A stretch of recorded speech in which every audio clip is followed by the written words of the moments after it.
All right, welcome to a Friday Reads, and it's been a while since we've done one of these. So if you're new, this is where I talk about what I've read, what I'm reading, what I hope to get to next. And it's been a slow reading month, but a very high quality reading month and an exciting reading month. So let's get into it. I've just been in a weird reading space where it's like I want to read, but I don't want to read. It's the opposite of slumpy, but it's still weird. We'll first talk about the two things that I finished, what I'm in the middle of, what I did instead of read last weekend, and I got a cool bookish thing in the mail that I'll share with you guys. So, things I have finished. I finished first Braiding Sweetgrass. This is a nonfiction that I will be co-hosting a book club for with Jess Owens this Sunday. I think it's 2 p.m. Eastern on her channel. I'll link her channel down below, and also the channels of our two other hosts. It's going to be great. I'm very excited to discuss it because I feel like this nonfiction is unlike any nonfiction that I've ever read. Like, it is a memoir, philosophical, it's about science, so it's a science nonfiction, but it's also very spiritual and full of mythology. It's got themes of sociology in there. Like, there's a lot. And it's also, like, structured in a very interesting way.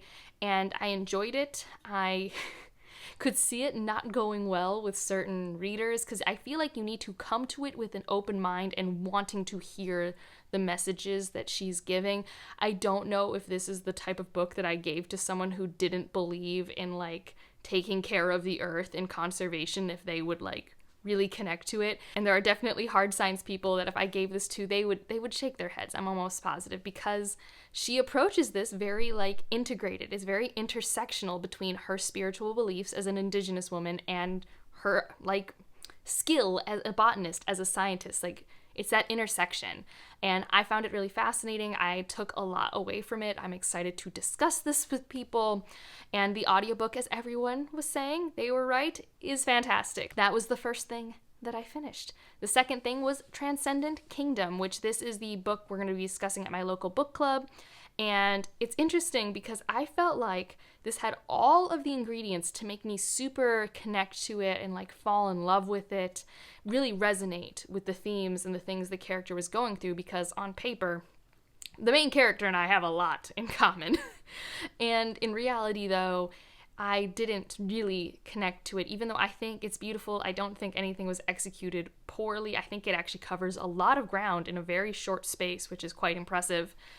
But for me, it was just really good, but not like a love, unfortunately, which is totally fine. I am actually excited, though, to moderate this book club, because for once, I feel like I have background in material that's covered, because she did her homework. She says in the acknowledgments how she talks to her friend who does the research that the research of the main character is based off of, and you can tell it is not written like how in many science fictions where in theory they do research. I'm like, this is not how PhDs work.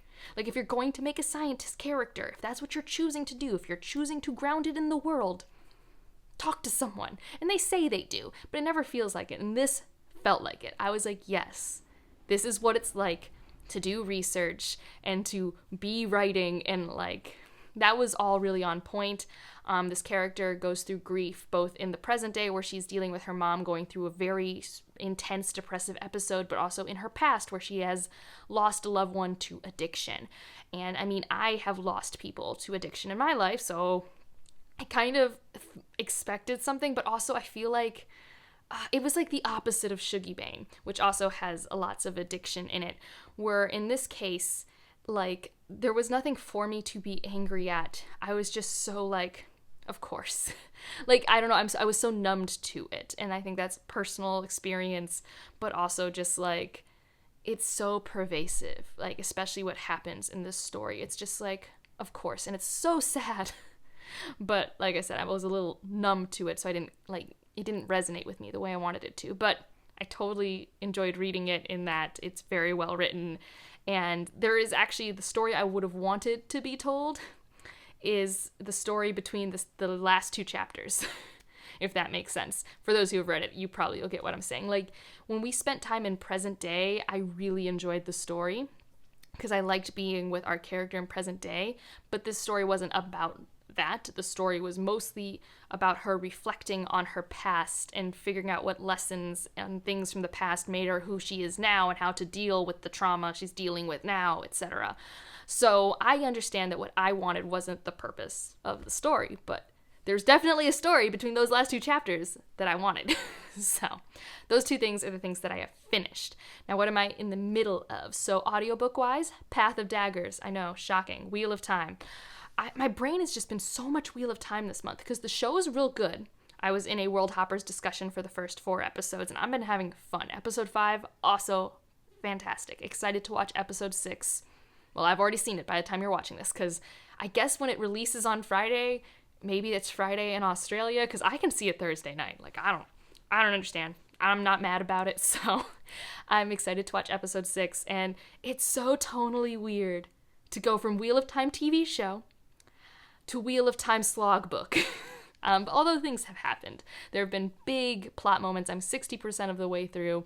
I haven't been angry about anything, but I also, haven't cared that much. I do this thing when I listen to Wheel of Time where I kind of sometimes treat it like I do a podcast, which is with less audio retention than I should. So if I miss anything, it's only my bad.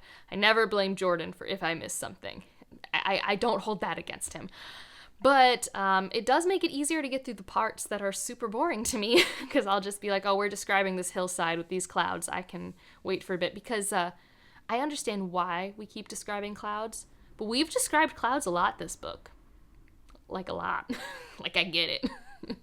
But it's interesting. I do like spending time with the women more than the men. It's just been a theme. And it's not even that I think the women are characterized well. I just think they're doing cooler things. Like, I should care about Rand more, but it just hasn't happened, unfortunately. So that's the audiobook I'm listening to. I purchased Amore Actually on Tuesday, which is the short story romance collection by Latinx authors. I read the first story. It was steamy. Keep in mind, not a romance reader, but I would say it's above a Sarah J. Maas description of things. Maybe on par with the Court of Silver Flames, but I do think maybe a step-ish or half a step above that. I don't know how to talk about this. It was fun. I had a fun time. It was a story with a character that reminded me of a Dominican Republic J-Lo, and it just was cozy, because I wanted to read the next book I'll talk about before going to bed last night, but I was getting too stressed, so I was like, no. But as you saw in the thumbnail, I got to purchase my 2 most anticipated releases. So in addition to buying Amore Actually, I have started to read that. I've also started to read, it's big, Jade Legacy. So shiny, but they look so nice together on the shelf, but they're just if you record with a ring light, there's the ring light, guys. But I am about this far, actually a little further, because I read some on my commute today, and I love this, and I'm savoring it. I just read 5 or 6 chapters a day, and I'm yeah. I just love how she writes, and Fonda Lee is just really, really good at characterization. It's the thing I love the most, and this book has a lot of quiet moments that are just so good. So good. And I actually got to watch a live stream with Fonda Lee and M.A. Carrick, so the author duo Marie Brennan and Alice, I think it's Alice Helm. And she got to talk about how she went into creating characters, and specifically when it comes to creating characters that kind of push against our Western moral norms, and how the whole point is trying to make sure we understand their internal beliefs, which I just think she does so well, because so often I am in a character's head and I'm really, this shouldn't make sense. This isn't allowed, but I'm here for it. I root for you. I'm down. So that happens a lot. This has more time jumps than Jade War, so you'd think I'd like it less, but this has all the potential to be the ender I hope it will be. I am both scared and ready and not ready, and this is what I meant at the beginning, where my reading mood's weird. I want to read it, but I don't want to read it. I want to. It's so good, but I'm it's a lot. But it looks really pretty. And then I picked up The Liar's Knot, which I haven't started yet, because I've been reading Jade Legacy and really liking that. I'm in a conundrum. But look, I have The Liar's Knot. Look at that cover, so pretty. M.A. Carrick was also awesome to see on that chat. I was right, and they do dance, because the way dancing is described in The Mask of Mirror, you have to love and be intimately aware with dancing to write some of the scenes they did, because I'm just like, I've never had it written down what I think when I dance, and you just did that. So, yeah, and for those who maybe it's been a minute since you've read The Mask of Mirrors, it does have a what happened last time kind of section. And this time it has a note on pronunciation. And it was so cool in the live stream hearing Fondly and M.A. Carrick discuss their world building and how they go into planning timelines and economies. And it was such a nerdy fantasy time. And there's tarot cards in this, as I've mentioned before. And there's going to be tarot cards that you can buy, maybe. They're going to try and crowdfund them. And for those who are curious, the third book is coming out, I think, early 2023. They are almost done with the draft of the third book. So for those of you who are like, I don't want to start till it's finished, it's basically almost finished. You should read The Mask of Mirrors and The Liar's Knot. So I'm really excited to start this. But I don't know if I should force myself to finish this and then start this, or if I should read them at the same time. Like, what would that do to my psyche? Like, they're very different, but also, like, my two anticipated releases. Like, I don't know what to do. So, TBD. Like, literally just so many riches in that pile of, like, 1,300 pages. And I guess the unofficial book, it's not a book, but it's a thing I've been consuming way too much of, because I could have read this weekend. I could be way further along in Jade Legacy. That is the truth. But you know what happened? I watched a bunch of Bones, and I watched Tick, Tick, Boom. As you guys saw in my reading vlog, for my holiday reading vlog, I finished a sweater. And so then, of course, I got a new pattern, and I bought some yarn. And my yarn came in late Friday, and so I had to roll it into balls. This is so soft. This is alpaca wool. And it's so soft and lovely. And so while rolling it into balls, I was like, I should watch Tick, Tick, Boom, because my sibling told me I'd like it, because we bond a lot over musicals, and this was the last musical our father got to show us in the car, which was like a big tradition, and it was like in high school, so end of an era sort of thing. And this musical's kind of very thematically about transitions, about change, about what have I achieved in life. Tick, Tick, Boom is on Netflix. It is so good. Andrew Garfield does amazing, and I cried like a baby while rolling these balls of yarn. It was a lot, but I cry at musicals like it's my job, so take that with a grain of salt. And then the rest of the weekend I spent making the sweater, which I can show you guys part of it.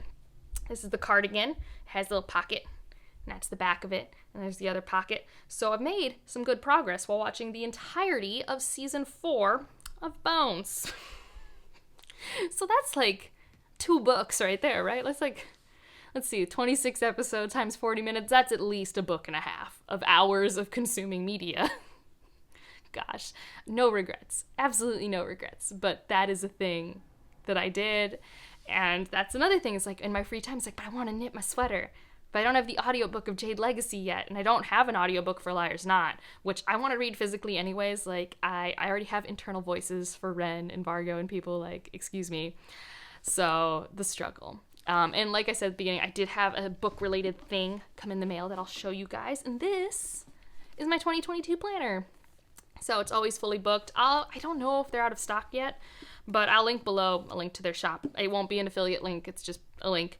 They make these planners with bookish people in mind. So it's not only like a planner that has like weekly spreads and a monthly spread and stuff like that, but it also has like sections for books lists and things like that. So at the end of the month, let's see if I can find one. I just keep passing the pages.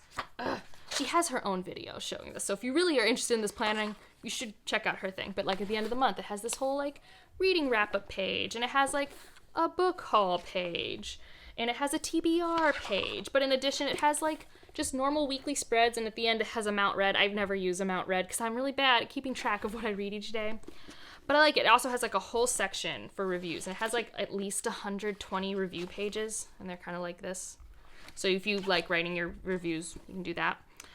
So I really like it, and so I bought it. I think if they did have any, I was pretty sure only the rainbow ones are left, because there were like a black, white, and gold one, and then a rainbow one, and I was basic and just got the black, white, and gold one. So that's the video. It's been a minute. If you want to leave an emoji, leave some yarn, and also let me know, are you struggling with too many riches for reading right now? Like, I feel like so many good releases have come out, and I want to read them, but I also want to knit, and I also don't want it to be over. I'm such a struggle. Like, I'm just like, this isn't the perfect time to start The Liar's Knot, so I will not. But it's like, is there such thing as a perfect time? The answer is no. But that's this video. Feel free to let me know the thoughts. Leave the yarn emoji. Leave any emoji, honestly. I don't really care. If you want me to know you're here, you can just leave a smiley face. That is totally fine. But like if you liked it, subscribe if you want to, and I'll see you in the next one. Bye.